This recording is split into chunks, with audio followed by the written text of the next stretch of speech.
Alors que la sortie du confinement faisait redouter à certains une attitude attentiste de la part des consommateurs, le secteur de la cuisine équipée s'est fort bien comporté ces derniers mois et a affiché, à l'une ou l'autre exception près, d'excellents résultats de mai à août, au point que la reprise, souvent fulgurante, a surpris tout le monde. Le baromètre Cuisine et Bain Magazine, qui présente les résultats de certains des réseaux de distribution phares de la profession, lève le voile sur cette divine surprise.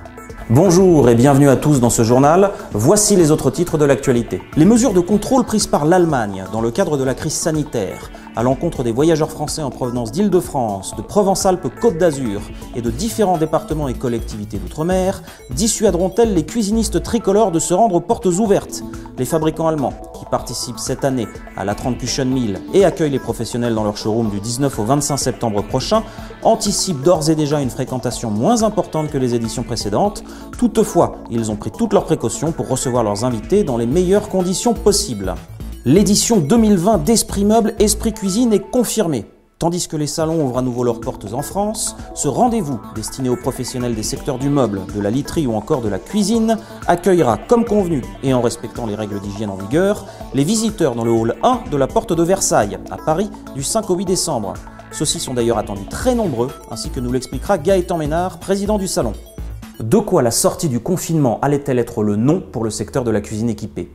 La profession retenait son souffle, tandis que les usines rouvraient les unes après les autres à partir de mi-avril et que les magasins, dès le 11 mai, accueillaient à nouveau leurs clients. Les premiers résultats étaient encourageants. Ainsi, l'IPEA, dans son indicateur de conjoncture de mai 2020, écrivait « Les spécialistes cuisine ont conservé leurs bonnes habitudes et certaines des plus fortes progressions sont à mettre au crédit de ces enseignes. Les résultats surprennent les professionnels du secteur eux-mêmes qui s'attendaient à une reprise plus progressive de l'activité. » Or, les mois de juin, de juillet et d'août sont venus confirmer cette tendance. Les incertitudes sur la situation économique du pays n'ont pas empêché les Français de consacrer du temps et de l'argent à leur projet cuisine, bien au contraire, l'embellie est sensible. En guise de preuve, ce baromètre, préparé par la rédaction de Cuisine et Bain Magazine, et qui nous permet de vous dévoiler les résultats et tendances des enseignes nationales que nous avons sollicitées et qui ont accepté de nous répondre. Pour Schmitt Group, les résultats parlent d'eux-mêmes, pour les marques Schmitt comme pour Cuisinella d'ailleurs, il s'agit là des chiffres d'affaires France. Selon Patrick Fabre, directeur commercial groupe, cela représente, depuis le 11 mai, une hausse globale sur les deux marques de 54%. Directeur général de Fournier Habitat, Philippe Crozet nous a confié que, de mai à août, les ventes magasins des réseaux Mobalpa et SoCook sont plus de 25% supérieures aux ventes réalisées à la même période l'an passé. Pour Cuisine Plus, qui fait partie du groupe FBD, la reprise a, elle aussi, été très intense et très motivante, comme l'a confié Franck Écalard, directeur de l'enseigne, à notre journaliste Christian Capitaine. Alors on le voit bien, un plus 100% par exemple en mai sur la période de réouverture, donc à partir du 11. Donc très clairement, la tendance est à la surperformance chez Cuisine Plus. Tous les feux étaient également ouverts pour Raison Home, réseau d'agenceurs et de cuisinistes à domicile. On le voit bien, si le mois de mai a été compliqué, l'enseigne s'est par la suite très bien rattrapée et a réalisé, selon Laurent Raison, son président, une hausse de 12% en moyenne sur les 4 derniers mois. Quant à Aviva Cuisine, elle peut, elle aussi, se réjouir de ces derniers résultats. Voici ce que nous a confié Georges Abou, président de l'enseigne. Sur le premier trimestre 2020, au niveau national, nous étions à plus 15% par rapport à l'année dernière. En mai, à la sortie du confinement, nous étions à moins 30% par rapport à notre objectif annuel. Cependant, les mois de juin, juillet et août ont été excellents et nous ont permis de revenir à moins 10% par rapport à notre objectif et d'être au même niveau de chiffre d'affaires que l'année dernière.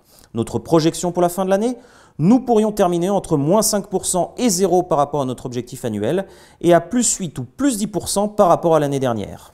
Enfin, pour Darty Cuisine, Michel Fless, directeur de la franchise, évoque un mois de mai particulier, puisqu'amputé de 15 jours, et qui a vu l'enseigne égaler le chiffre d'affaires du cru précédent.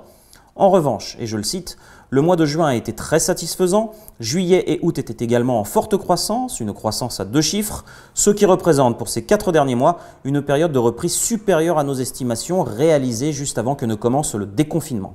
En ce qui concerne les cuisinistes indépendants, les résultats sont plus disparates, la vérité de l'un n'est pas toujours celle de l'autre. Un cuisiniste fait ainsi état d'un mois de mai étal, d'un mois de juin à moins 50% et d'un mois de juillet à plus 50%. Un autre évoque un chiffre d'affaires divisé par 2 sur la période de mai à août. D'autres encore nous ont décrit un été tout particulièrement chargé et des carnets de commandes remplis jusqu'à la fin de l'année. Il faudra donc attendre quelques mois avant de tirer des conclusions significatives quant à la situation des indépendants, même si beaucoup se disent confiants quant à l'avenir.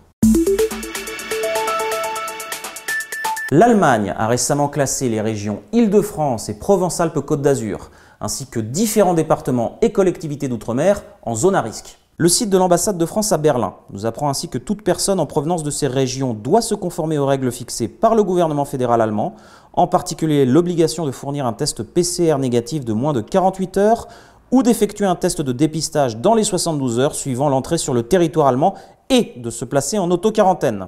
Alors pour beaucoup, il s'agit là d'une information tout à fait anodine.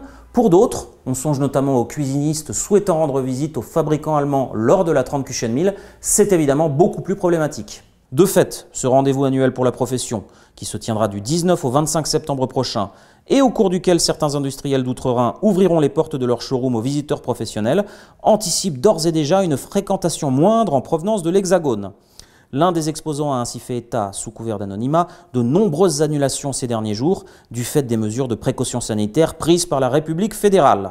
Toutefois, les industriels allemands s'organisent au mieux pour recevoir les visiteurs français notamment dans les meilleures conditions et en toute sérénité, compte tenu des quotas imposés dans les showrooms. C'est ce que nous explique Philippe Cheminot, responsable France de la marque Neuillet-Alno. On essaie juste de savoir quand ils viennent précisément et avoir un créneau horaire pour se préparer nous aussi à éventuellement à dire ou à l'un ou à l'autre, si tu peux venir une heure après, il y aura un peu moins de monde, mais ça sera surtout sur le week-end, parce que sur le restant de la semaine, ça va se passer tranquillement.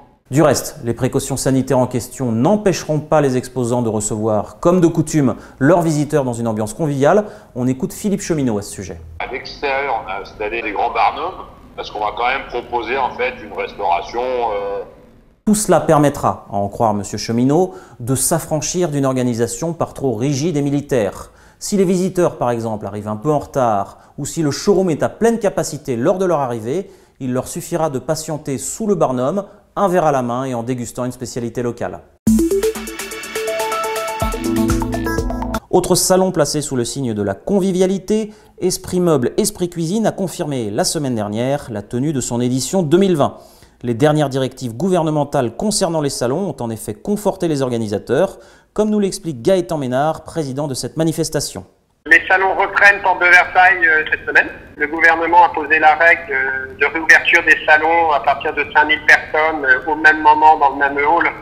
Or, Esprit Meuble rentre déjà dans cette catégorie-là. Ce rendez-vous annuel pour les professions du meuble, de la literie ou encore de la cuisine accueillera donc, comme convenu, les visiteurs dans le hall 1 de la porte de Versailles à Paris du 5 au 8 décembre en respectant les conditions d'hygiène en vigueur, cela va de soi. Tout est organisé pour respecter les conditions sanitaires sur le salon. On a augmenté notamment nos tailles d'allées, on l'a anticipé immédiatement parce qu'à date, on n'a toujours pas la lecture des cahiers des charges. Mais si le salon se tient bien comme convenu, la crise sanitaire, pour sa part, ne risque-t-elle pas de décourager les visiteurs éventuels? La question, bien évidemment, se pose, même si Gaëtan Ménard dispose déjà d'éléments de réponse. On l'écoute à ce sujet. C'est la première année, on a été obligé d'ouvrir les inscriptions dès juin.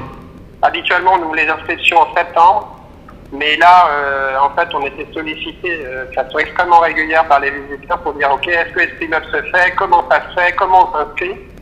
Et en l'occurrence, donc on a réouvert les inscriptions dès le mois de juin. Quand on a recommuniqué la semaine dernière, on a eu un nombre incalculable de témoignages, d'attachement au salon, de dire super, on prend nos hôtels, on est très content, félicitations. Donc c'est plutôt chouette.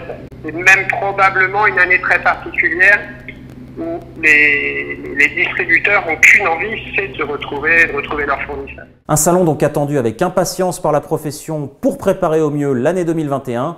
Merci d'avoir suivi ce journal. Excellent week-end à tous.